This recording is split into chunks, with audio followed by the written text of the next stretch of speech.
Mambo vipi wapenda watazamaji wa Rukia's Kitchen, leo tujifunze jinsi ya kupika nyama choma kwa kutumia air fryer kwa njia rahisi sana. Katika bakuli chako utaanza kuweka kitunguu saumu na tangawizi kilichosaga pamoja vijiko viwili vya kula, na utaweka pilipili yako ya kusaga kijiko kimoja cha kula, pilipili manga, kongo manga kiasi ila sio lazima, chumvi pamoja na mafuta ya alizeti, yani mafuta ya olive oil, na utachanganya kila kitu vizuri.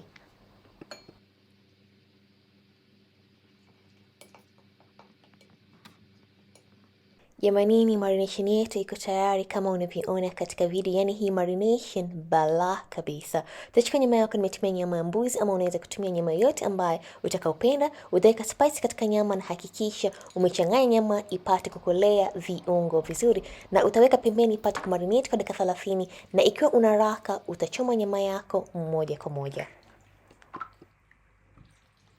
Kwa leo sitatumia jiko la mkaa wala oven, leo tutatumia air fry. Utaweka nyama yako na utaweka katika moto wa 200 kwa dakika 40 mpaka nyama yako ilainike vizuri. Huku nyama yetu ikiwa katika air fryer, tutatengeneza sosi ya kula na hii nyama choma. Tutachukua ukwaju kiasi, pilipili ya kusaga, asali, pamoja na pilipili ya tabasco ama pilipili yote ambayo utakaongezea, pamoja na mafuta kidogo sana, na utachanganya vizuri na sosi yetu iko tayari kumwagiliwa katika nyama yetu.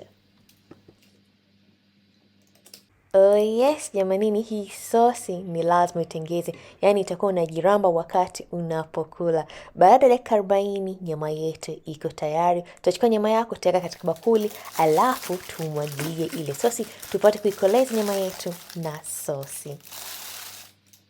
Afwana like na nyama yetu ya kuchoma iko tayari. Andaa katika sahani. Unaweza kula kwa ugali, unaweza kula kwa chipsi, kwa viazi ama kitu chochote ambacho utakachopendelea, na enjoy nyama yako. Nitakata nyama moja ili mpate kuona jinsi ilivyolainika. Jamani, hii nyama ilikuwa tamu sana. Ikiwa umependa hii recipe, please usahau kulike na kuza ukuaji wa channel yangu, na usahau kushare na wenzako, na asanteni na kwaherini, bye bye.